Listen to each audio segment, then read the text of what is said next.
someone.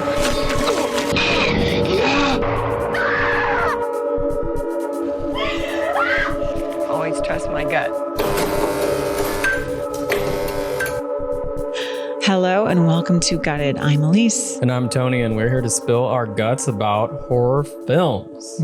Today, we will be discussing 1999's Audition, directed by Takashi Miike, written by Ryu Murakami and Daisuke Tengan. This episode will be a Spill Your Guts episode in 3 acts. First, we'll have a spoiler-free intro discussion, followed by a spoiler-full gut spill of the film, and concluding with our awards ceremony. Should we get right into it? Yeah. 言葉なんか嘘だけど痛みだけは信じれるのにあなたは私の全部にはなってくれないのね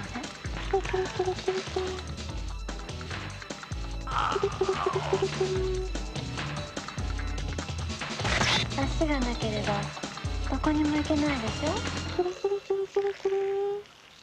痛い Tony, what is your relationship with this movie? When I was in college, I was first introduced to Takashi Miike through the film Ichi the Killer, which completely floored me. I saw it actually in a class, and the class was called Intro to Narrative. It was the class in the art department, not the film department. But this class, we had to watch challenging films and then write an essay about them. And one of the first films we watched was Ichi the Killer. And it completely floored me. I had no idea who Takashi Miike was. I really didn't have any, I think this was actually, okay, so this was very soon after I'd seen Ringu. So that was my only experience with Japanese or Asian horror. You know, I was in college, you're kind of learning about all of these different subgenres and you're kind of in an exploratory mode. Yeah, like what music do you like? What movies do you like? Totally. And you're meeting new people who know a bunch of other stuff. And that was one of the fun aspects of college, is that you're kind of getting these cultural inputs from all other types of people. And since I was in art school, I met people who had a certain taste, like they had like maybe more of like a not so mainstream, like push the boundaries taste. Some people are trying to push the boundaries, or art house films, or stuff like that. So I watched Ichi the Killer and I was amazed by it, and naturally I wanted to see more Takashi Miike films. I do remember you were in a big Takashi Miike phase. I did not know that's how you were introduced to him. And I do remember that you rented out one of the smaller theaters on campus and you screened Visitor Q, which is burned into my memory. Yeah. So, just quickly about that. Another one of my friends in college shared our interest in movies, and we decided to do movie screenings, and I was calling it the Fucked Up Film Club. Yeah. Where we would invite people to come and introduce a film that was quote unquote fucked up. Yeah. We just wanted to watch challenging movies. We watched Visitor Q. We watched all kinds of Japanese horror films, which were very in and hip at the time. Early 2000s horror in the US, I think, was maybe starting to get a little stale. And this was actually just before all of the torture porn stuff. Yeah. But I was really into Japanese and Asian horror films, especially after seeing Ringu and Ichi the Killer. And then later I saw Audition. So it's been a while since I've seen it. Takashi Miike, I was looking at IMDb. He has 113 director credits. Wow. So quite a lot. Some stuff looks like Yakuza crime slash stuff. I mean, one of his more famous films is Dead or Alive, which I've seen, but I don't really remember. I don't think it stuck with me as much. Yeah, I looked up his IMDb credits as well, and it looks like the more recent things are a lot of TV movies and maybe more poppy kind of TV movies. Right. So he's sort of all over the board, but he has a very distinct directing style where he's not afraid to go there. Mm-hmm. Right. And especially, in Ichi the Killer or Gozu, the Audition. Sorry, Audition. Not the Audition. Yeah. Just Audition. Just Audition. So it's really nice to revisit this film after not having seen it in quite a while, because it's been quite a while since I was in college. But I always remembered it being really great, and bits and parts of the movie have just kind of stuck with me. And if you watch the movie, you know exactly why. How about you? What was your first introduction to Takashi Miike and to Audition? My first introduction to Takashi Miike was probably from you, because you were on that kick of Takashi Miike movies. And I do remember watching Ichi the Killer. And shortly after that, I remember watching Visitor Q, which, if you've seen it, it definitely belongs in that fucked up film club for, adolescent college kids trying to push the boundaries. Yeah. You're just like, oh man, I'm watching this. Very interesting movie. And then I thought I had seen Audition. And then as years went by, I was like, I don't think I've seen Audition. And I kept seeing it on movie lists, like top 10 or top 100 scariest movie moments. And I was like, I think I've seen it. But then they would talk about certain things. I'm like, nah, I haven't seen it. Yeah, it's one of those movies that is routinely spoiled on lists. Yeah. So I actually have not, after watching it yesterday and today, I realized that a lot of it has not been spoiled. I did know about her final outfit, which is spoiled by the poster. So something's going to happen. She's going to wear some sort of black leather. I guess you're right. If you're going into this movie blind, you probably will still get a sense of what's going to happen just by looking at the DVD cover. Yeah. And I wonder when they created that poster or that DVD cover, if that was created after it had some snowball, some fame behind it. I wonder if when it first came out, if it had that poster, just because that would have spoiled it so much. And if you look, it's based off of a book written by Ryu Murakami. Yeah, it's based off the novel written by Ryu Murakami in, I think, 1997. And that cover of that book, it's just a girl's face. That spoils nothing. So you almost feel like the cover of the book should have been what the cover of the movie poster should have been, as not to spoil too much, because the cover that we have, like, she's holding the piano wire, she has the black gloves on, the black butcher apron. I'm like, oh, I know what's going to happen now. But despite having that portion of it spoiled for me, I was still surprised by many elements, including one of the big scares in towards the end, or in, I guess, the middle of the movie, which we'll go over later. Do you think that this movie was an inspiration for other movies like American Mary? Or definitely American Mary. I almost feel like her outfit in American Mary is almost the exact same. Maybe not the exact same. When we were watching it, we were talking about like, oh, this is like a torture porn Saw. Yeah. And also Hostel. One of the bad people in Hostel wear that same kind of like rubber butchers. Yeah. And you know what? Takashi Miike has an acting credit in Hostel. Yep. He has a cameo. He has a little cameo. I was like, that makes sense. He plays himself. He probably does play himself. I can't remember. It almost makes me want to watch Hostel again, just to see. I think Takashi we did watch Hostel not too long ago. We did? No, we didn't. Oh. We watched many of the Saw movies and the Cabin Fever movies, but not Hostel. Yeah. Yeah. So I have to give that one. Eli Roth was a big fan, especially in the, so it was Bravo's top 100 scariest film moments. Yeah, it was number 11. Yeah. And Eli Roth talks about how this film shocked him. Yeah, he's like, oh man, can you imagine just dating you have to like date a lot when you're in New York and you meet a lot of psychos. So this movie really resonated with me. It seemed like he was still in his frat bro mentality. Yeah, I don't know when that Bravo list was made. So I don't know if he was an actual frat bro, but I don't either. He's got a very particular personality. Very Eli Roth. And I'm sorry, I don't mean to disparage frat bros. I'm sure there are some really great frat brothers out there. So since it has been some time since you've seen it, any new thoughts that you were thinking whilst watching Audition? Well, for one, I remembered how much that I did not remember. So certain key scenes stick out and stay with you and will never leave your brain when you see a movie like this. However, there were so many other scenes and interactions between characters. Like I totally forgot that there was a son.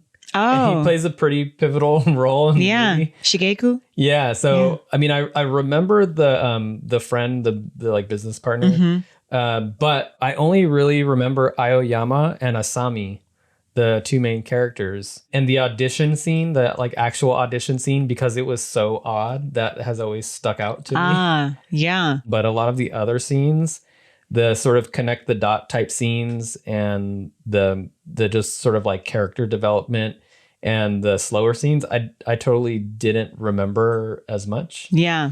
But I'm glad I rewatched it because there is a lot going on, although the movie is, especially for today's standards, a bit slow, a bit slow paced. And a lot of the Japanese horror films actually are a bit slow paced. Like when we watched Pulse Cairo, it had this very, very slow pace. And I think that's great for mood building. This movie, the end scene works so much better because of the build to that scene. Yeah, and the contrast between the slow build and then the hit you in the face. Right. And I think you're right. If the movie just starts right out the gate with this kind of frenetic intensity, then the ending wouldn't be quite as impactful. While I think that style of movie can still work for this movie, I think that it worked great to have a contrast. Yeah, like you're saying. Definitely. How about you? What were your thoughts while watching? When I realized that there's a movie that I have not seen that is quite popular, I intentionally save it until there's a moment that feels right, because I don't want to just blow through that movie casually. I'm like, oh, I haven't seen Audition. Audition is my blind spot. And I know for you haven't seen American Psycho. So I feel like we can't just casually watch American Psycho or Audition. It has to be with a purpose. We can't be sleepy. I don't want to fall asleep halfway through and then have to finish it the next morning, because it really cuts off the intensity build. Yeah. And I like how you just casually outed me as not seeing American Psycho. We all have our blind spot. We all have that one movie that's quite popular that we haven't seen. And so for me, it was Audition. And like, once you see it, then that's it. You can't go back and unsee it. Same thing with American Psycho. You have to wait until you are awake. You've had a nap, maybe some coffee. You can't fall asleep halfway through. It ruins the build that the director's been trying to put in place. Yeah. In our older age, especially. Yeah. The naps are important. Naps are important, especially. Not to say we're old, but I'm just saying. We're not 20 anymore. Yeah, we used to be able to, Back in the day. Continuing with our spoiler-free portion, we're going to go over the poster quickly and then go into the movie. So for the poster of Audition, how would you rate this poster? Would you put it in your podcast room? Would you get any merch? If so, what kind of merch would you want of this poster? So on the poster, we have Asami in her final garb with her white dress, her black butcher apron, long black gloves, and she's holding that piano wire. And all throughout the poster, there are these little slices with blood drizzling out. This poster is... I think that's part of the piano wire. The piano wire is zigzagging around the poster and droplets of blood are dripping down. I like that there's only an image in the very top portion of the poster. I feel like that's sort of rare, but it's effective. You can get the hint that there's going to be like some sort of surgical wire, some sort of thing. But yeah, I would totally put this in my podcast room. Yeah, I like the poster. I would like an apron with this image on it. I guess it'd be kind of like meta. So it'd be like an apron with the post or a picture of a woman wearing an apron. Yeah, that's what I want. I want an apron, because I realized that we keep saying we're going to put these posters in our podcast room, yet we have no posters in our podcast room. So I feel like I need to move on from the poster merch and get actual merch, things that I can use. We've got t-shirts and stickers on the laptop, but this is a hypothetical. If we had just like a giant podcast room with tons of posters in the like a hallway. podcast mansion. Yeah. If we had a podcast mansion, then this would go in the hallway somewhere. Otherwise, I'm getting an apron with the image on it. Cool. All right. Getting into the synopsis. All right, I'll let you do the synopsis. Yeah? Yeah. All right. 7 years after the death of his wife, lonely widower Aoyama is asked by his teenage son why he has never remarried. Aoyama has difficulty meeting or dating women, but realizes that a new partner would greatly increase his happiness. In a conversation about his problem with his producer friend Yoshikawa, he is convinced to hold a fake audition for his next wife. While looking over the resumes and headshots, he becomes enamored by 24-year-old Asami Yamazaki, who checks off all of Aoyama's boxes. Beautiful, classy, and obedient. But dating, much like the movie industry, proves to be like a survival game or a game of torture. That is right. And that, in a way, yeah. Yeah. And so we have a couple quotes from the movie in that little synopsis. So at one point, Aoyama definitely describes Asami as beautiful, classy, and obedient. That third little checkbox for him, and obedient. And she does come across as very demure, and she constantly addresses him and bows. And when they're on dates in the cafe, she has her head down the whole time out of respect. So she does appear to be very obedient and subservient in these moments. And he's like, oh, I like that. She's got some good attributes. And his friend, when they're in the bar before they initially discuss having the audition, he's talking about how the movie industry isn't what it's cracked up to be. It can be like a survival game or a game of torture. And so I thought, oh, interesting how he specifically calls it a game of torture or survival game. And that seems to almost foreshadow what's going to happen to Aoyama at the end. Right. All right. So our primary setting, we are in Tokyo, Japan in the 1990s. Wait, do we know it's the 90s? It's just like present day, right? It's present day, but since the movie's made in the 1990s, yeah. I mean, I think we can assume that it's probably within that decade of the 90s. Who are our characters? Our main character, we have Aoyama. He is our widower, and he seems to be kind of like this everyman kind of character. He's very ordinary. A lot of the commentary kept calling him ordinary. He's just this regular guy. He's a nice guy. The very first scene of the movie is that moment where his wife is dying in the hospital and his son is bringing his mom a cake. And it's like, get well, mommy. It's like, yeah, it's very sad. And then the next scene, he's spending some time with his son. They're fishing for dinner. When I was watching that scene of the son, the little boy bringing his mom that present, I thought, is this really a little girl? And this is the story of how the little girl lost her mom. I was like, oh no, it's not. You're already in that like prediction mode. I was trying to predict what was happening. But no, that was Shigeko. When we fast forward to 7 years later. And yeah. Did you get any Michael Douglas vibes from Aoyama?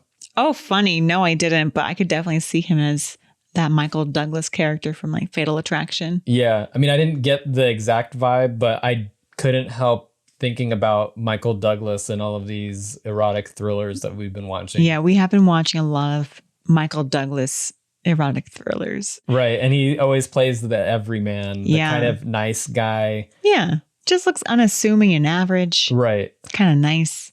But Yeah. doing something he shouldn't be doing. At the Doing same time. things that you're just kind of like, ooh. Right.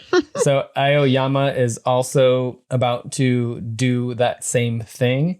I feel like he has good intentions, but because he then crosses that line, then it's like, okay, maybe he's a little deserving of what he gets. Yeah, he gets some comeuppance. Yeah. Karma. As the writer Ryu Murakami says, it's karma. I guess there's a phrase in Japanese that's like, there are things that you shouldn't do because karma's going to get you. What's the phrase? I don't know. I didn't catch the phrase, but he's like, it basically means karma. Let me test your Japanese. Oh, man. I never took Japanese. Well, anyone who speaks Japanese out there. Let us know what that phrase is. Yeah. Because we don't know it. Wait, so who plays Aoyama? Aoyama, played by... So Ryo Ishibashi. And Miike did say that he cast Aoyama. He used to play a lot of Yakuza roles. Mm-hmm. And I guess he's quite big in Japan as a musician. And then... And so this role was a role that was kind of unlike who he is in real life. Like he's a rock star. Welcome to the Corona night. Welcome to the Corona fight. I'm Yeah. And so he's kind of like more subdued in this and lonely. Yeah. They really emphasize how lonely he is, especially when he's in the bar with his friend, Yoshikawa, played by Jun Kunimura. I recognize Jun Kunimura, but I don't know where. I just recognized his face. I did not recognize Jun Kunimura. Maybe he was in another Takashi Miike. Oh, he was in Kill Bill Volume 1. Oh, he plays Boss Tanaka in Kill Bill Volume 1. Oh my gosh. So I knew I had recognized him. Okay. And he's also in The Wailing, which I never saw, but would like to. And then we also have Asami Yamazaki, played by Elhi Shiina. She is our Did I pronounce? femme fatale. I'm sorry for the pronunciations, but I'm trying my best. Yeah. Asami Yamazaki, our auditioner, played by Ai Shina. And she, in real life, is also a famous person in Japan. I think she did a lot of modeling. Right. So I think Takashi Miike, we watched an interview with Takashi Miike, and he liked these people for this role because it was so unlike who they're known as in Japan. Yeah, he didn't necessarily want an actress. So I think this might have been her first or one of her first acting credits. I think she played it really well because her character is almost like there's like a little tick that's like off about her. Like if a character has like a little bit of a crazy flickering eye, she totally has that look. Yeah. It almost looks like she's like stoned the whole time. Or something. Like a very slight, almost like antisocial tick about her. Right. So just you could see all over her face that something is slightly off. And initially you think, oh, she's lonely too. She's just an awkward person. She's just like Aoyama. They're just both these awkward people, these lonely people floating through life, and they meet in a very rom-com kind of style, like, let's hold these auditions for the perfect woman. It's all innocent enough, right? So we also have the son, Shigehiko. The son, Shigeko Aoyama, played by Tetsu Sawaki. And I do not recognize from anything. So those are our 4 main characters. Yeah, and it's really just those 4 characters. We have some other characters, but they play pretty small roles. Yeah. And so when we meet the producer friend, Yoshikawa, the two of them are in a bar. So Aoyama and Yoshikawa are in a bar. They're discussing loneliness, how it's been 7 years since Aoyama's wife died. And Yoshikawa is kind of bemoaning his lack of success in the production world of film. And he's like, yeah, movies are like, or the film industry is like a survival game or a game of torture. So he's not completely happy in his life as well. Yeah, it was his son who was, they were just casually talking over dinner after they had spent the day together, who said like, you're looking old. Why haven't you ever remarried? And that kind of like triggered something in Aoyama, like, maybe I should. If my teenage son told me that I should remarry, I should get on this. Yeah. So his producer friend Yoshikawa is like, well, let's hold some auditions and meet some ladies. It'll be for a fake movie and we'll get all their pictures, their headshots. We'll have the age range be between 20 and 30. Right. And I'm like, okay. Yeah. He didn't have that idea out of nowhere, though. Aoyama was saying, he's like, I would like to meet my ideal woman. I wish I could meet them all and judge them all beforehand and then pick the best one. Did he say something like he wanted to see their resume or something? Yeah, he's like I wish I could see all of the women and then choose my ideal. In a way, we kind of have that now with dating apps. Yeah. We're allowed to see everyone's resume, their credentials in the dating world before we meet them. Yeah. So it's like we are always having these real life auditions if we're dating in the dating world. Yeah. Online dating world. We've been together for a long time, so we haven't really experienced that online dating world. But for those who have gone through that, would you say that it is a form of torture? I've heard some pretty bad stories. Yeah. Is it like a survival game or a game of torture? Do you feel like you're constantly going on one audition after another? We do really get a sense of the characters in the film being lonely. And this isn't the first time I've heard about people in Tokyo, in Japan, but in Tokyo, it's such a big city where people have to work very hard and they're going about their lives. But there is like a loneliness that You see this in other movies and pop culture when they're talking about Tokyo. Like it's a theme that comes up. You know what? I do think in Tokyo, yes, but in large metropolitan cities in general, it's almost like the irony of being surrounded by people, but being alone. Right. And I think that is something that happens because you are just go, go, go all the time. You're rushing to the next place. You're rushing to your job, rushing to get home, going through traffic. And you realize that you haven't actually taken any time to observe the people around you who might be just as lonely. Right. And we have that example in the office with Aoyama. He has, I think, an assistant who obviously likes him. And she's trying to drop little hints to make him jealous or to make him... just to notice her. Just to notice her. She's like, Yeah. oh, I'm going to get married. He's like, oh, okay, cool. She's like, yeah. And He doesn't even move his head. He Yeah. doesn't even look up. And so there are a couple moments with this poor secretary who likes him and he doesn't even notice her. And the two of them are both obviously lonely, but too busy or blind to connect. Yeah. And I think he is in a way envious of his son being full of youth and being able to meet someone on the train and then bring them home and have dinner. Yeah, he's like, I met her on the train. Isn't she cute? And so easy for him. If you just see someone on the train that you think is cute, just go up to them and invite them back home. And that's something that Aoyama is not at the age where he can do that, or so he thinks. Yeah. And Asami, like her character just seems like somebody who is lonely in a way. Yeah, on one of their first dates, she's like, oh, I have no one to talk to. Sometimes I just sit at home and do nothing. And then we do get a clip of her later, just a little hint of her just waiting by the phone for Aoyama to call her. And at first you're like, oh, she's just waiting for him to call her. But what's this big laundry bag right next to her? She's a giant laundry bag that she's been neglecting, not doing her laundry. The paper on her walls is peeling. Yeah, we get our first scare. It's like a just a little jump and a growl. And you're just like, oh shit. I mean, there's a body in there. So, okay. So that scene in particular, when she's just, I don't know if they had a couple scenes of her waiting by the phone. I think they had a couple scenes of her waiting by the phone. It wasn't just the one. So the first scene we see of her just waiting by the phone because he says that he'll call her. So she waits. You're like, oh man. Yeah. Girl, don't wait. She's not just like sitting in a chair waiting next to the phone. She's on the floor, slumped over, her hair just like all like, draped towards the floor. Yeah, you see her spinal column of her back just because her whole body is hunched over just from prolonged waiting by the phone. And you're like, oh no, girl, you got to get out and have some self-respect. Yeah, her place looks pretty derelict. And it is before a lot of cell phones. I mean, there might have been some cell phones, but before everyone had a cell phone. So you had to wait by your phone, your landline. And at the advice of his producer friend who's like, don't call her. And let me look into her first. Something was off about her.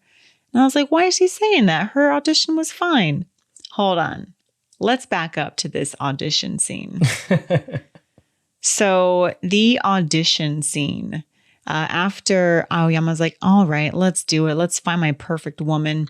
And Yoshikawa gives him all of the applications, the headshots and the resumes. And I was like, oh my gosh, they each had to write a composition for why they're interested in this fake movie part. Yeah. Ugh, terrible. Is that what auditions were like in Japan? Way too much effort for minimal chance of even getting the part. And so he goes through, looks at all the pictures and the compositions, and he gets to Asami's. And he's like, oh, I'm so taken with her because she's so dark and brooding and so young. She talks about how he did have a certain type. He wanted his next wife to be young. Like he's probably, I would say, in his 50s. He's 42, I think. 40s? Yeah. Okay, but he looked like he's maybe in his pushing 50. According to the novel, I think he's 42.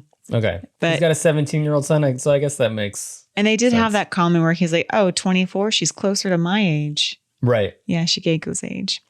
So he's looking for a younger woman. I mean, typical. You do get a sense of like he seems like a nice guy, but there's like something creepy about the whole situation. And some of these might just be cultural, but I don't think they are like totally just cultural specific. I think that there's also just like something that's wrong with this guy. Yeah. So It's almost like his loneliness blinds him. We're separated by this being a product of its time and also a product of perhaps the culture in which it was made. But there are some things about this guy that aren't completely moral. I guess we could argue that perhaps he was almost influenced by his friend who obviously has looser morals than he does. Right. Like it wasn't his idea. It was the friend's idea. Right. And we do get the impression that Yoshikawa is the one that's like, whatever, I don't care. I'll do whatever. And Aoyama is the one that's like, all right, I guess. But also he's not objecting because I think he is so motivated by not being lonely anymore. He's willing to sacrifice perhaps some of his morals. Right. To have this fake audition, to hoodwink all these women. Right. And that brings us to our audition scene. So you said that this scene stuck with you and you remembered this scene. Just because, this scene stuck with me because of the way that it was shot. The movie, when like the first couple scenes, it's like we have like it's like the sad scene of the mom dying, and then it's like this kind of heartwarming scene of the father and son, and then it's a scene where it's like you feel kind of like, I don't know, you're supposed to feel the character's loneliness or his sadness, and then we have this really happy, upbeat. The lighting changes and the music changes, and almost like a rom-com. It's like a rom-com montage, of like a speed dating scene or something like that. And what's so interesting is that none of them read any lines from any script. I was like, what kind of audition is this? Right. They're just having to tell a little bit about themselves, and the two producers ask them. Actually, it's really just the friend asking them random questions. But the thing that's kind of disturbing about the scene is that so it's shot and it's in this like rom-com happy music montage way.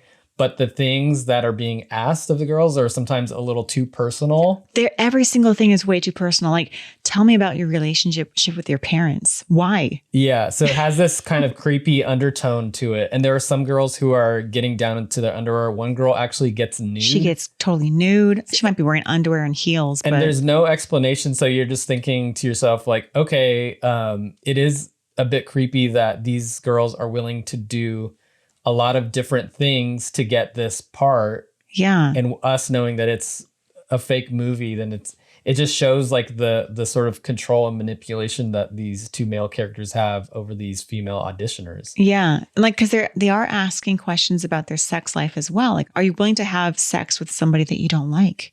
And like, what kind of question is that? And I guess at certain points, Aoyama does look like he feels uncomfortable, but it's not even like he feels uncomfortable for the women. It's more like he feels uncomfortable for himself. He's like, ugh, can't believe they would do that. Well, he says at one point, I feel like a criminal. All right, let's do this. He does say that? He Okay, says that good. right before they get started. All right, well, at least he So feels it's like he has a little criminal. bit of moral conscience, but he's still doing it. He's desperate. Because he's driven by his loneliness. Yeah, he's so blinded by being lonely. He can't take it. All right. Little side note, the writer of the novel did say this scene is like the theme of the movie.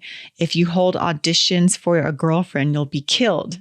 You'll get bad karma because the world around us is not so easy. Right. So this audition scene is kind of like this, I think, is how he thought of the book. Like, what if I held an audition for a girlfriend? That sounds like a great idea, but I'll probably get bad karma if I do that. So it's almost like a teenage boy's thinking of how to get a girlfriend. yeah, like, how do I get a girlfriend? I know, I'll hold auditions for a fake movie. And then I'll put soda in all the drinking fountains. I have a feeling that this has happened before this movie was ever a thing. A sort of fake audition, and then the director, producer, whoever just tries to meet people. I'm sure this has happened. And in the mind of a 1990s male in the dating world, they're probably thinking, there's nothing wrong with this. I'm just holding a fake audition and then I'm getting to know them after. I mean, I never had thought that even when I saw this. I mean, I saw this good. in 2002 Okay, or 2003. I don't know anymore. No, it's off and it's okay, wrong, good. it's I'm glad to creepy. So hear that you thought this was off in 2003. you kind of get a sense of what's coming to this character, and you know that what he's doing is wrong and is bad. So that's why it makes you feel a little uncomfortable, because he does seem like a nice guy. Yeah. And even in this scene, it's like shot in a way where it seems like it's kind of fun and, you know, everyone's having a good time. But there is that underlying sense of that this is creepy. Like it definitely throws you, because the happiness of the music combined with just the perverseness of the whole scene, you're just like, oh.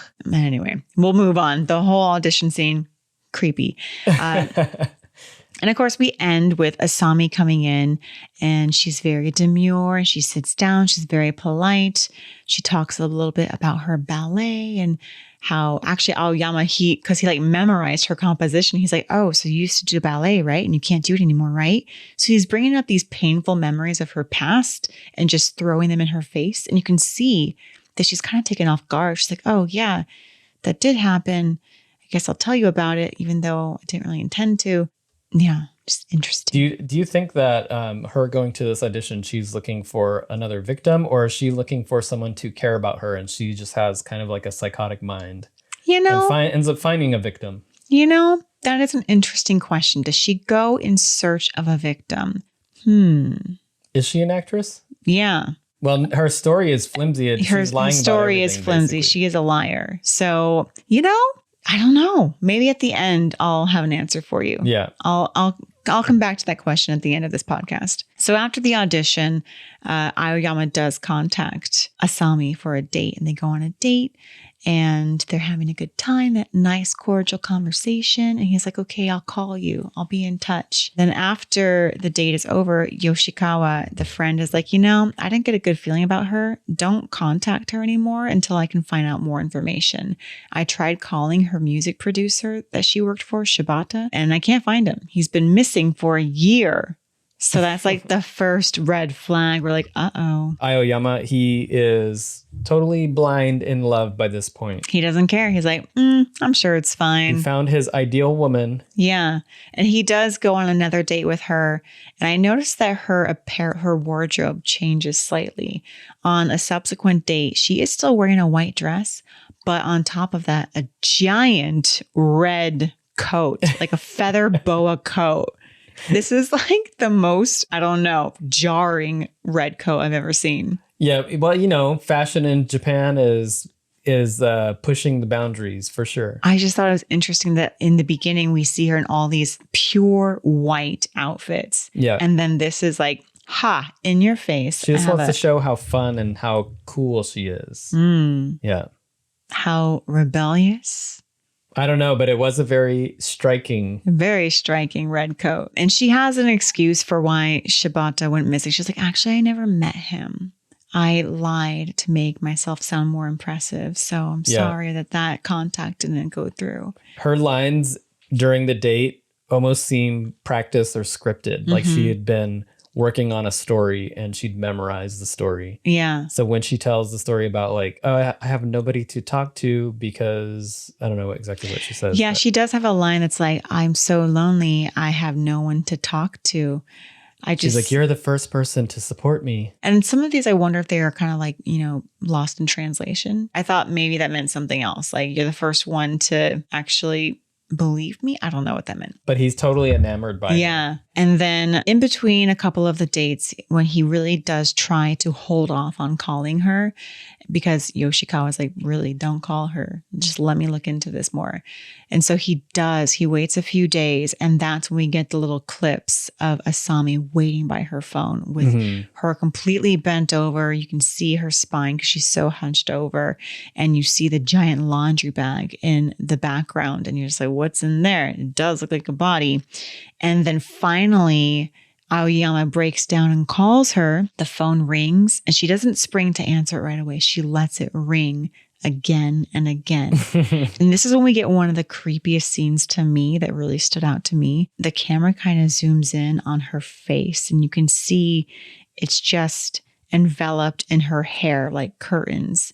And as her head slowly rises, like the curtain of her hair kind of parts a little bit, and you see the tiniest little smile start to form on her mouth, and her eyes just get really black and glinty, like she has a sneaky idea. Mhm. You're like, oh, this girl's sneaky.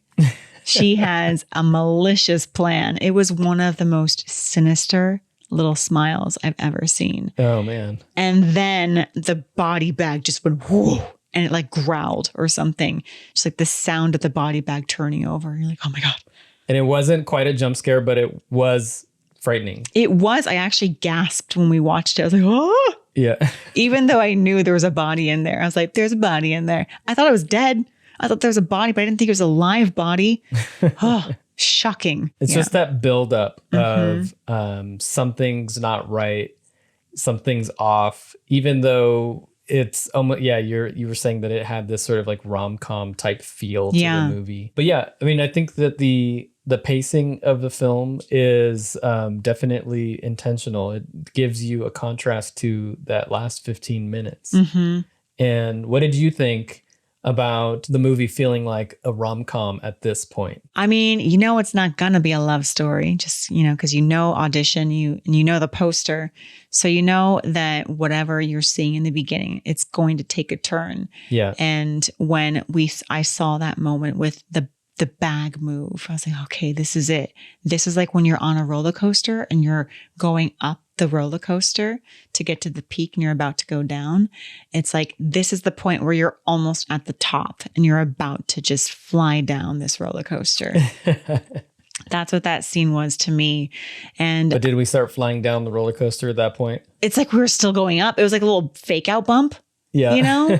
Because then before you know it, he's telling his son that I'm going to take her away for the weekend and I'm going to propose. Yeah. I'm like, you just met her. This guy had multiple outs at certain points and red flags that he was just blatantly ignoring, or just like, I can handle it myself. Like he kept telling his friend, I wasn't born yesterday. I'll take care of this myself. You know what? It's kind of like when you get an email from the Prince of Egypt and they're like, hey, you are my long lost heir. I want to give you all this money. Just send me your bank account information. And you're like, oh man, that'd be great if this was real. Did you fall for that gag? No. But I'm just I hope saying. you didn't fall for that gag. I'm just saying, when those emails started circulating in the early aughts, you're like, oh, could this be real?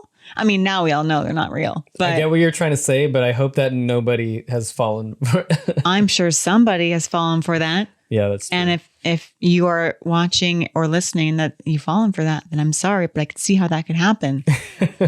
Or maybe not the email thing, because we all know by now that those aren't real. But something else where you're like, oh man, this is too good to be true, but it might be true. There's that small percent where it is true. So maybe I should take a chance. Yes. And do it. So I think that's what Ayoma is doing the whole time. It's like, he's like, this 24-year-old is really into me. It's a long shot, but it might be true. So I'm willing to keep giving this more chances. Right. Even though there are myriad red flags being thrown in my face. Right.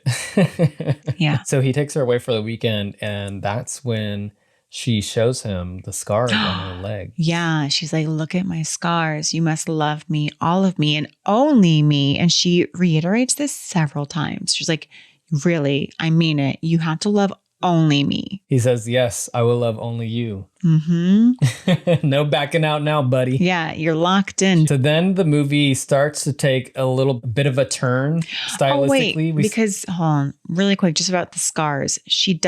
That's when she does kind of reveal to him that she was victimized when she was younger. Right. And we do get little clips here and there of her torture when she was younger, I think by her uncle. And he has these, I think, hibachi prongs that he has in scalding hot coals. And then he makes her dance ballet and then he burns her. Mm-hmm. So she kind of lets him know. She opens up. She's very vulnerable with him. And she tells him about her past trauma. And he accepts it. He acknowledges it. And you can tell that he really cares for her. So the next morning he wakes up and she's gone. And he can't find her. So that's when he goes on his little expedition to figure out where could she be? I know a couple things about her. She used to work at this one bar called Stonefish, and she used to live at this one place. So he goes to the one place where she used to live, and that's where he finds the creepy uncle who's still there. He's in a boarded up kind of derelict dance studio. Yeah. And he kind of does confirm, yep, I did that stuff.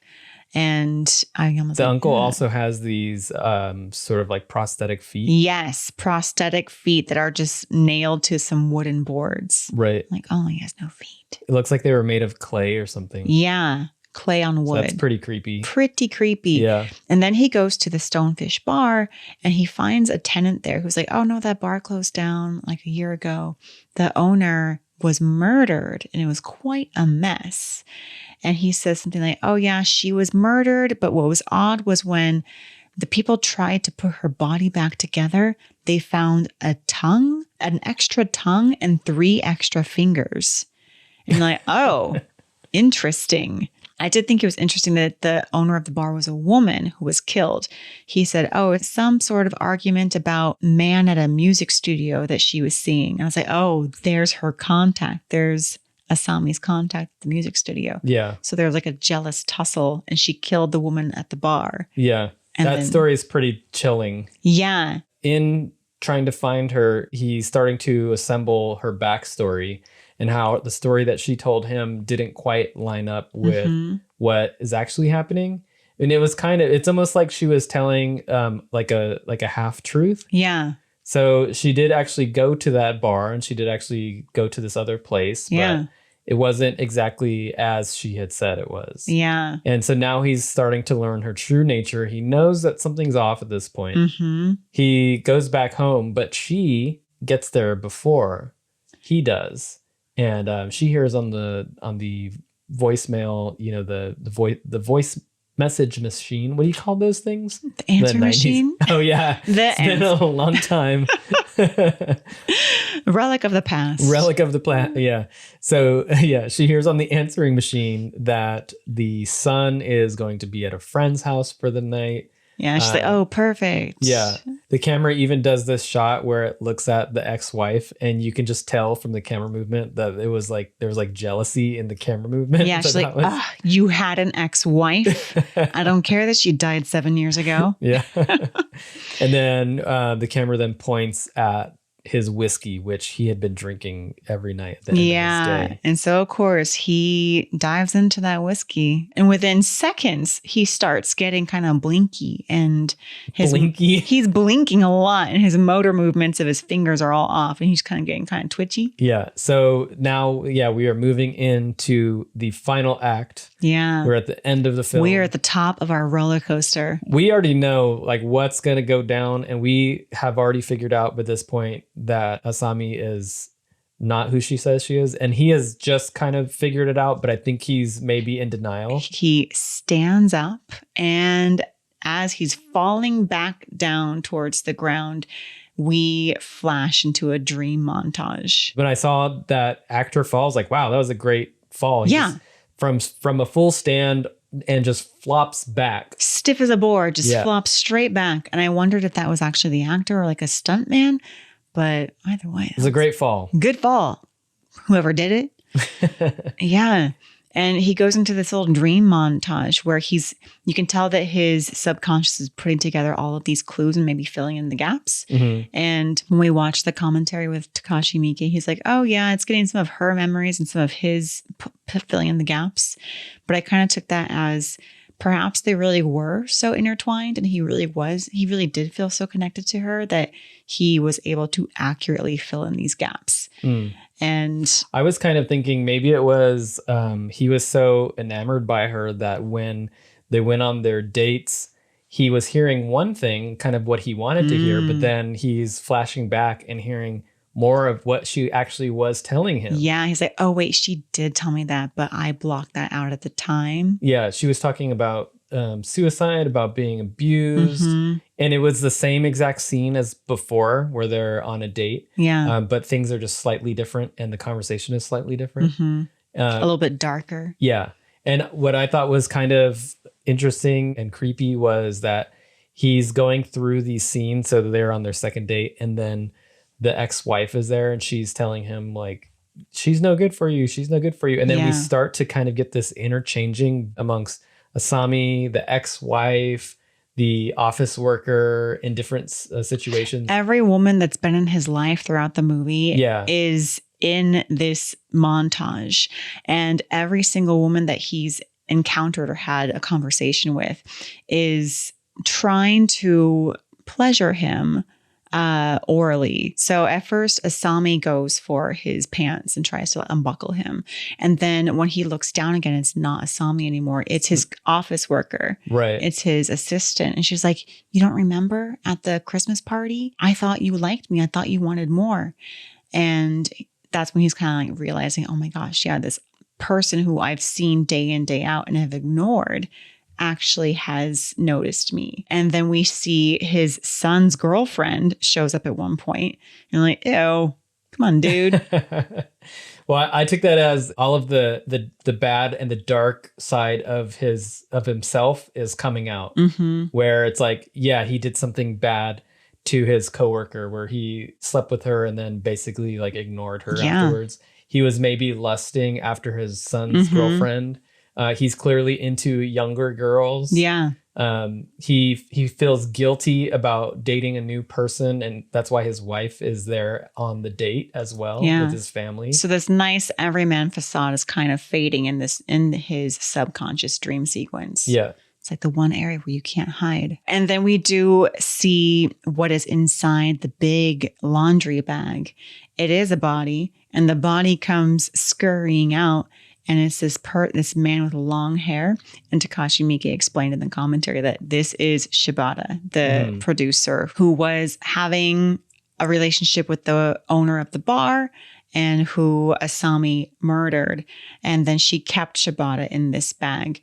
And she feeds him by vomiting into a bowl and giving that to Shibata, who has no tongue, no feet, missing 3 fingers and an ear. And in the commentary, Takashi Miike said that, that was all her vomit. She's quite method. I don't know if he was being serious. You think he was joking? He had to have been joking. No, I don't know. Because that's like really disturbing if she is actually vomiting into a dog bowl. And then he ate feeding it to this actor.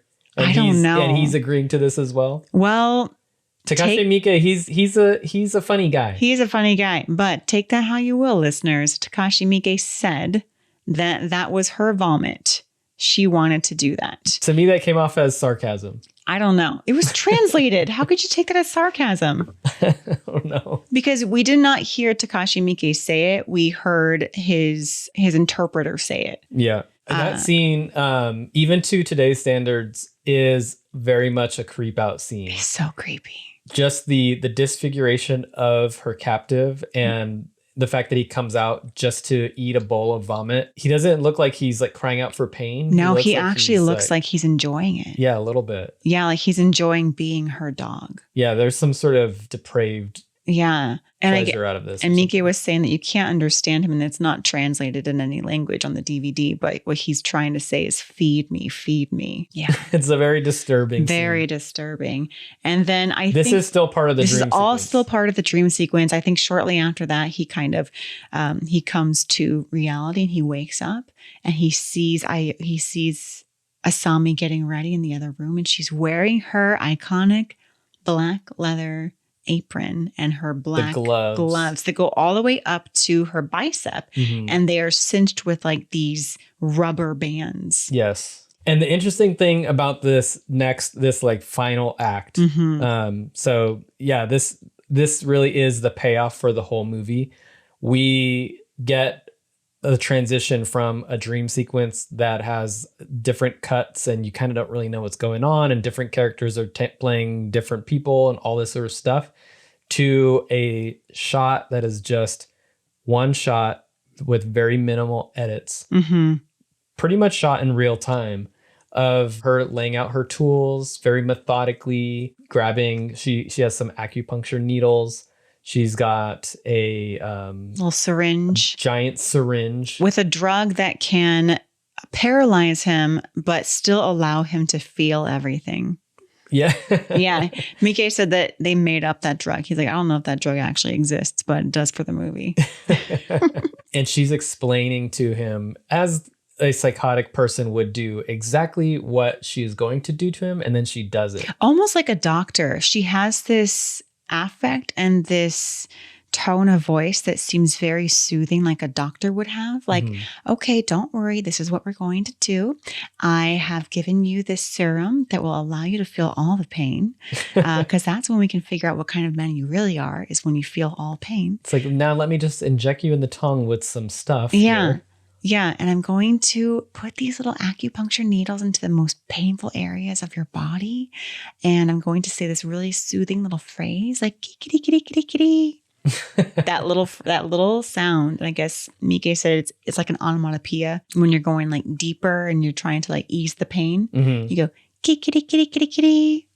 So creepy. It's very disturbing. Very disturbing. That was on our DVD title screen, and I was in the other room, and I was like, what does it sound? I thought someone was like in the house because I kept hearing kitty, kitty, kitty, kitty. And I was like, oh, I turned the DVD on.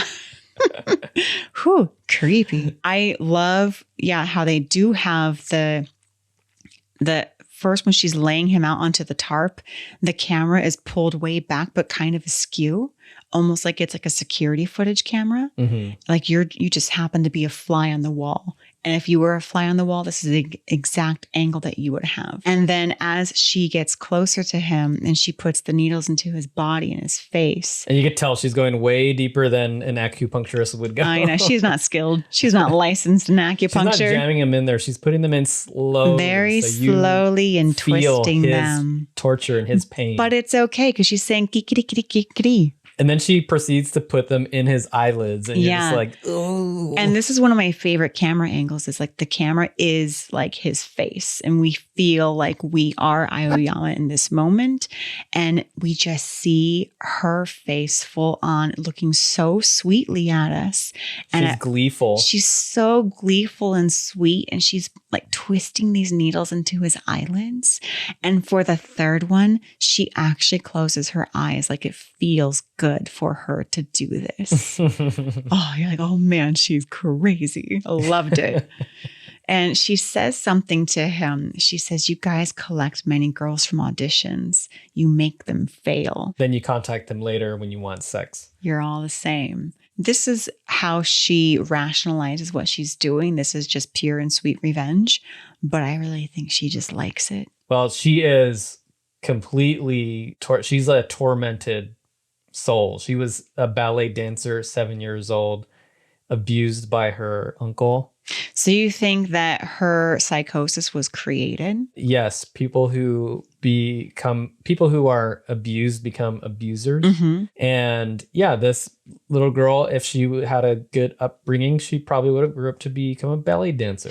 Yeah. And she did say to her uncle right before she piano wired his head off in the dream sequence, she said, I never felt unhappy because I've been unhappy all the time.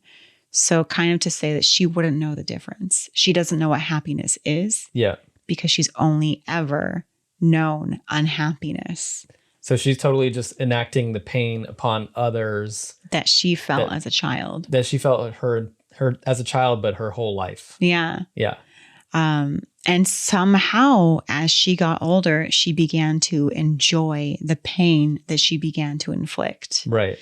And so it's kind of like, where does the cycle end? It just keeps going.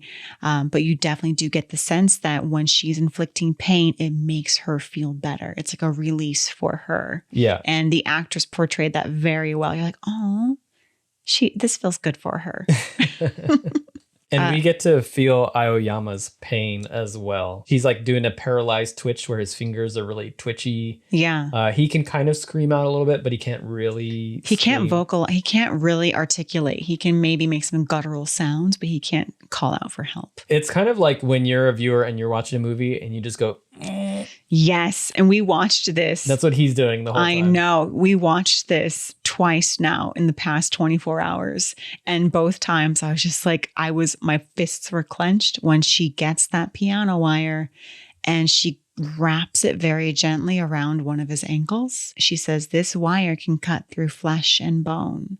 She says, this wire can cut through flesh and bone easily. And so she wraps it around his ankle and she starts to, I don't know what that word is. She starts to pulley his ankle. And you don't see very much of the foot. You do see the foot being sliced through just enough. But what you mainly see is her face. And you hear the sound. It's the like sound. Oh my gosh. Her face combined with the sound effects of the friction of the wire being pulled and turned over and over again more and with rapid succession until finally the wire snaps free. And you just know what that means. There's no more foot. Yeah.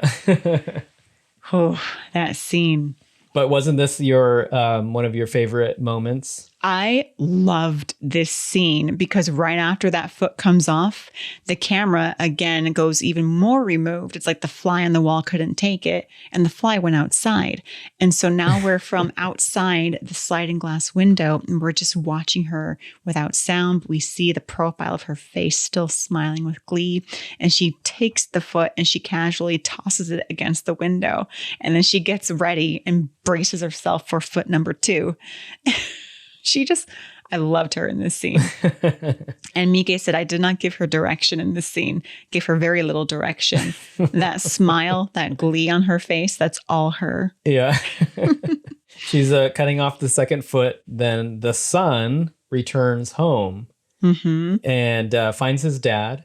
And it's like, what's going on, Dad? And, Dad's like trying to call out to him like, no.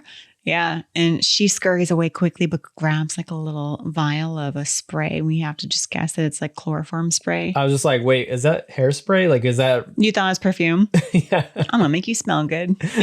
Because she kind of sprays the air a little bit. She's like, just to make sure it works. Like, yeah. Yeah. She scurries off and she is behind Shigeku and Dad's trying to signal to him with his eyes bulging at him. And he finally turns around just in time to see her. And he runs. She sprays the air. She chases after him. He runs upstairs. And there's a moment where he looks at her and she kind of does like this little like body tilt, like a Michael Myers body tilt. Like Michael Myers has the head tilt, but she has like the whole body tilt. And that's the tilt of a psychopath. That is to show that you're mentally tilted. Yeah. You're just mentally imbalanced at all times, and so is your body. Yeah, and then we get our final spritz of the air. He kicks her, and she flies backwards with such force all the way down the stairs. And you see her neck is just like bulging, so she clearly broke her neck. She's looking out towards Aoyama. Yeah. And he's looking at her and it's almost as if they're longing for each other. So it's like he still, despite all of what she did to him, still wants to be with her. There's still a chance. There's still a chance that she's not crazy. Yeah. Yeah. And son saves the day. And it just kind of ends. Well, I mean, it ends on another sort of dream sequence. Yeah. It's like the power of youth, save the day. Yeah, and then that's it. We can assume that Aoyama survives the night. And the son saves him. I mean, I think we can assume that Aoyama survives. He's just missing a foot and has a lot of needles in his chest and eyeballs. Yeah, but he's essentially going to live. But I did find it interesting that it ends with him kind of hallucinating that she is speaking sweet nothings to him. And it's dialogue that was said earlier in the film on one of their dates when happier times had occurred. And she's just like, oh yeah, I immediately felt your warmth wrap me up and you supported me. He's like, oh, and he's crying like, I miss you. I missed you before I knew that you were insane. And now he's back on the dating market. Yeah. Yeah. So Audition 2 coming up. That last 15 minutes of the movie really has you kind of tensed up the entire time. It's really the payoff for the whole film. Yeah. She gets her revenge, although she is thwarted. Who are you rooting for here? Are you rooting for Aoyama? Are you rooting for Asami? Yeah, it's like the whole Fatal Attraction conundrum. Are you rooting for Alex? Yeah. Are you rooting for Glenn Close? Or are you rooting for Michael Douglas? I think you are rooting for Aoyama because he's the one who's being tortured. But then you're also thinking like, all right, this is karma. This is like you brought this upon yourself, buddy. Yeah. And you had also several ignored outs. all the red flags. Yeah. And your friend Yeah. who told you, don't call her. I mean, the friend was not the best influence in the first place, but still, he tried to help you. Yeah. She's a psychopath, but also like she had a tragic upbringing. Yeah.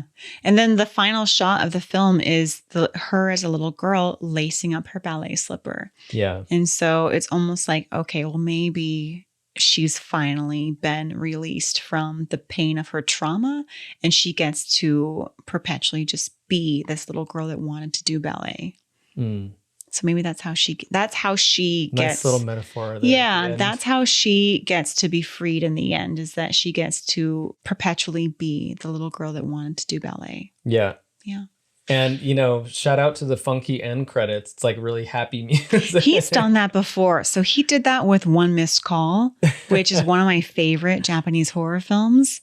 I know everyone loves Ringu, but I really like One Missed Call because it does have this really odd ending and the credits are just super happy and poppy. And you're like, huh, that's different. Maybe it's got to bring you out of such a heavy, intense moment. Yeah, and just jar you out. Yeah. Like, okay, and we're done. I think I have seen movies like that before where it's like a really heavy ending and you just feel like totally floored by it. And then they continue with almost like a non-score or like a, just like ethereal sounds or and you're something like forced to sit with it And for the remainder just, of the credits. You're just like, what did I just watch? And yeah, it's almost like a gift from Takashi Miike that he allowed us to like just jump out of that immediately. Like, it's a movie. It's all done. right. Don't hate me. Yeah, apparently Takashi Miike, when he was making this, he wanted it to end before the torture. And then producers were like, nope, you gotta put it in. He's like, fine. And then in the book, I guess she cuts off both feet. In the script, she cut off no feet. So he kind of split the difference. So he cut off 1 foot. Well, it's like 1.5. 1.5 feet. Yeah. The other one will be fine. Just needs... It's going to have some ligament damage for sure. He'll need some crutches. He'll need one of those clay feet on the wooden plank kind of things. So I know we talked a little bit earlier that the outfit reminds us of American Mary, but did this remind you of any other movies? Yes, I was definitely thinking about Misery the whole time. Yes. Especially with the foot fetish, the foot play. The foot play. They weren't really playing with the feet. It's more just like the psychopath was. I will take your feet so you can never leave me. Yeah. Very symbolic of I will literally make it so you can't run away. You can crawl away and that's it. I was definitely thinking about Saw and Hostel. I really do feel like this is like proto-Saw. This is like one of those inspirations for the onslaught of the torture porn movies that came in 2004 and after. Yeah, and I think Japanese horror films are like, this isn't the first of this kind. No. Japanese horror films have been historically quite brutal. I think the Guinea Pig series, which is definitely, so like if you're talking about torture porn, as we've named that era of post-Saw and Hostel, Turista, Eli Roth style of horror movies, where it's kind of glorifying or focusing in on the torture of victims, way before this movie as well. Oh, I think I remember you making me watch a part of that. I was like, I'm done. Yeah, that was one where I watched it and I'm just like, why did I? Well, it's something that you hear about. People are like, oh, you got to watch Guinea Pig. It's that extreme, was probably it's crazy. That was probably recommended to you after you started your fucked up film club. Right. So we're not on here recommending that anyone seek out Guinea Pig. If you've already seen it, fine. But we are definitely not promoting Guinea Pig. And there's also movies out there that are way worse than any of those movies. Yeah. There's always something worse. Of course. Yeah. Like with the torture porn movies, I think, they were, when they first came out, they had some merit to them. But I think it became repetitive and did end up becoming boring because the movies were favoring the scenes of that gratuitous violence up close and trying to make you scream and squirm more than having interesting characters or a story that would, and like this one, the reason why I like that final climax of the movie where she's sawing his feet off, it's not for the effects of seeing this foot come off. It's the sound. It's her reaction, his reaction.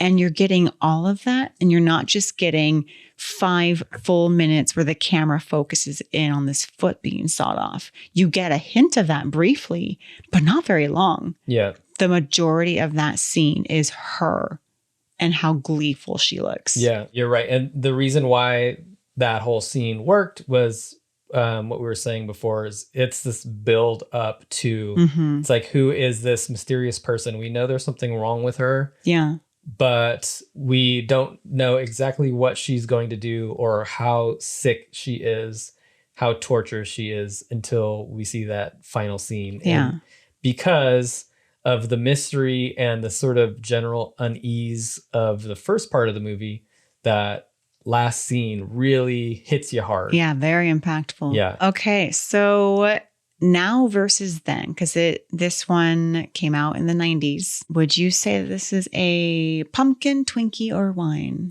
Wait, explain to me. I will. What does it mean to be a pumpkin, a Twinkie, or a wine? Okay, so if it's like a fine wine, some things get better with age. So maybe it wasn't received that well when it was made, but it got better over time. Twinkies don't go bad, apparently. So, or maybe they do, who cares?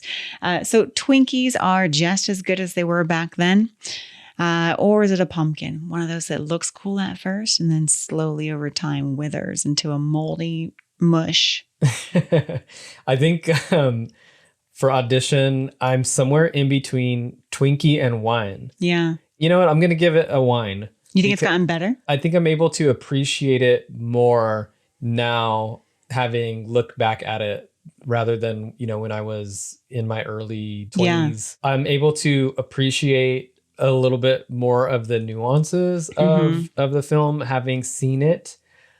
This is a movie that I think I could watch again. I think if it were... Like not tomorrow. Right. I think I could watch this movie a few times or once every few years or something. Yeah, and notice more. Right. Pick up something else in the movie. I really enjoyed it. I love the mood and the pacing. Some people might find it to be a little slow and boring or confusing because of this sort of like tonal shifts. Yeah, and there are 2 separate dream sequences. Those are a little confusing, I will have to admit, because there's just a bit of confusion as to is the whole final act a dream or not? And Takashi Miike said people do ask him that. And he's like, no, it's not entirely a dream. There are definitely dream sequences that happen, but there are also things that happen in real time. Because there is that moment where he wakes up in the second dream sequence and you're supposed to think, oh, was the whole movie a dream sequence? And now he's back in bed on his romantic getaway. Yeah. And Asami's like, oh, you're going to propose? I accept. And he's like, okay. But then he comes to and you realize, okay, no, that was just dream sequence number 2. Yeah. I think because he has that final scene kind of shot in a real time structure, that it seems like it's not a dream sequence. Yeah. Whereas the other ones were kind of cut together and characters floating in and out and stuff. Yeah. Yeah. How about you? Is this a pumpkin, Twinkie, or wine?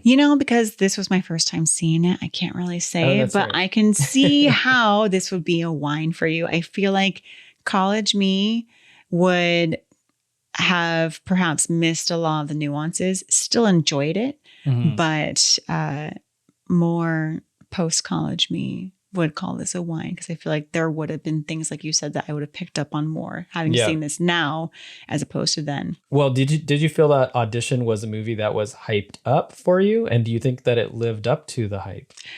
It was definitely hyped up because I have seen it on many posts on the Instagram. I've seen it on many lists, and it's referenced at least for her final outfit quite a bit. And I feel like it still has lived up to my expectations. Even though it's been so hyped up, watching it for the first time, it was just as good, if not better than what I thought it was going to be. A lot different than what I thought. I did not expect everything that happened. What were you expecting? I definitely was not expecting this whole, like, let's set up a rom-com of we're trying to hoodwink women into going on this fake audition. I thought it was going to be an actual audition that she didn't get the part for, but then the director slept with her. And then she's like, well, I'm going to get you back and I'm going to come to your house and torture you for a long time. I thought it was going to be, more of a basic revenge plot. Like, you didn't cast me and you used me for sex. And now I'm going to torture you. Yeah. So I thought it was going to be just like that. But there was so much more to it than that. Mm-hmm. I mean, I guess that did happen. That was an element, but that wasn't just the plot. Yeah. And then going back to the question from the beginning, do you think that she went to the audition seeking a new victim, or do you think that she just happened to find a new victim? Okay, now I like this question. So I think she, like, half and half.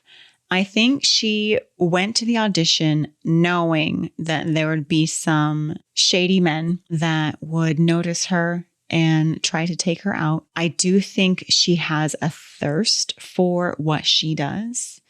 And she tries to rationalize it by almost baiting them. She does want to go on these dates and get to know the person, but almost as a way to bait them so that way she can rationalize chopping their feet off. Because I think she's gotten to the point where she has to. Look how happy she was when she was sawing off his feet. That's true. That is her happy place. That was her happy place. And she can't just do that to anyone. She has to do that to somebody who she thinks deserves it. And Aoyama kind of deserved it because he lied to her, which that's a no-no for her, even though she lies, a little hypocritical. But she doesn't like lying because she cuts out people's tongues when they lie to her. And she doesn't like when people love others and not her. Even his son, she's like, oh, you love your son? You broke that rule. Now you're going to lose your foot. So her rules, I think this happens to a lot of serial killers where over time their rules become more and more loose. So it's like maybe initially she was like, okay, more forgiving. But now that she's been doing this for so long, she's like, all right, you love your son, done. Kill you. Do you think that this story is sort of like a sweet revenge for those women who don't get the part? She actually did get the part. She even says, she's living out the movie. She even says in his second dream sequence, like, I don't care that I didn't get the part of the heroine in the movie because I already feel like I did because I am going to be your wife. So she said something like, I'm going to be the real life heroine. I'm going to be the real life heroine in your life. I mean, that's what I think Aoyama was hoping she would feel like after he came clean about the fake audition. Yeah. I think he's thinking like, well, in the long run, you're going to be happy because you get a part in my movie called My Life. Anyway, should we move on to our awards ceremony? Yes, let's get into the awards ceremony. All right, let's start with the Golden Gut. Who or what gets the Golden Gut for the film? Is it going to be one of the actors, the score, a certain scene? What gets your Golden Gut for Audition? You know, I was in between the performance of Ai Shina, who plays Asami, and the sound effects. And then I was like, you know what? No, I'm going to give it to that one particular scene where she's sawing off her foot, because there you get the sound effects and you get her gleeful face as she's just rapidly trying to like get this foot off. So that entire moment of her performance and the sound of the wire going through his foot was just perfect. Yeah. And then how she tosses the foot over her shoulder and it hits the window. Just kind of like, whatever. Yeah, just so carelessly, like, whatever, done, next one. Yeah. Love that whole scene. That gets my Golden Gut. That was pretty amazing. I'm 100% agreeing with you, but I'm going to give my Golden Gut to Ai Shina. Just overall, she played this character so incredibly well. She had this look on her face when we were first meeting the character where it looked like she had her like a sort of forced smile. It looked like, I said earlier that it looked like she was stoned. Oh, but it's yeah. like she had this kind of like forced little sneaky smile the whole time. And her lines were sometimes robotic or sounded scripted. Yeah. But then when she is doing the torture, She has that glee, and the scene that you're describing was amazing as well. So she gets my golden gut. Yeah. Yeah. Good choice. All right. Who gets your best intestines? So who gets the award for best, saddest, or most gut-wrenching death? There weren't that many. I will give my best intestine scene to the moment when Asami is slicing the head off her perverted uncle. Mm-hmm. I don't want to say I'm giving that guy an award because he's such an awful character, but you feel almost so satisfied when she's slicing through his head and his head just pops off and rolls onto the piano. She does one final little slice and she kind of raises her hand wow. Yeah. And it hits the piano and ding. Yeah. And then rolls onto the ground. And even though that was a dream sequence, you still kind of have the feeling that that probably did happen. So for that moment, that gets my best intestines for that death scene. Yeah. All right. I agree with you 100% there. Yeah. What element or character would you give the axe to? What would you cut from the film? You know what? It's not huge, but I would probably cut the scene of Shigeku as a 7-year-old or a 10-year-old bringing his mom that cake that says "Get well soon." Because I kind of felt like that was indicating that he was going to have a bigger role, and that he made this project and he actually was late to his mom dying. I don't know why he was going by himself, for one, but I was kind of confused by that scene. I was like, oh, poor Shigeku. He showed up after his mom died. No one took him to the hospital. Why wasn't his dad with him? It was kind of confusing. And I also thought that maybe he was a little girl and that was Asami. So just to eliminate that confusion, we can still have, Shigeku already there and Aoyama with his wife as she passes. But the whole dramatic scene of Shigeku showing up at the hospital with this grand cake or project for his dying mom, didn't need that. So very minor, but it was just enough to be confusing and not enough to contribute to the plot in any way. I'm having a little bit of a hard time deciding on what element to give the axe to, because on one hand it's but maybe I want to give the axe to the creepy uncle just because he creeped me out. Yeah. But he is essential to the story. Yeah. And you needed to have that cathartic moment where you chop his head off. Yeah. Or you wire his head off. Oh, you know what? Where he's jacking off in the dream sequence. Do we need that? Okay, fine. I'll give my axe to, that was disturbing. So it was very disturbing. Yeah. Because he's masturbating while she's doing something very twisted. I can't remember what it was. It starts to get real twisted at that point. There's even the little girl kind of touching the captive guy in the bag. There's all kinds of twisted stuff going on there. Yeah. Okay, so I think I would give the axe to, man, it's so hard to decide. I really almost want to give it to the song in the final credits. No, I Does loved that count? it. Yeah, it counts. Just a little too peppy. Too jarring. After that really heavy scene. Yeah. So I liked it too, but I couldn't really think of anything else that I really wanted to give the axe to. I kind of agree with you in saying that first scene was maybe a little unnecessary. There were some elements about the dream sequence that were confusing to me, but I don't think you can cut the whole dream sequence. So maybe I would use the axe to make the dream sequence maybe a little more cohesive, just slightly, just slightly, barely. A little tid, slightly more cohesive. Yeah. But other than that, I don't know what my actual answer was for that. So I'm just going to give it to the end credit. The end credits. Song, All right. End credits and the beginning little boy cake moment. Not a lot. Honestly, I really enjoyed most of the film. I do feel like even those unsavory moments were kind of needed to make you really side with this person who's doing terrible things. Yeah. The second kidney. What character would you like to see in a sequel or a spinoff of Audition? It's easy. It's Asami. Asami? She doesn't die. Her neck's fine. She gets a little neck brace.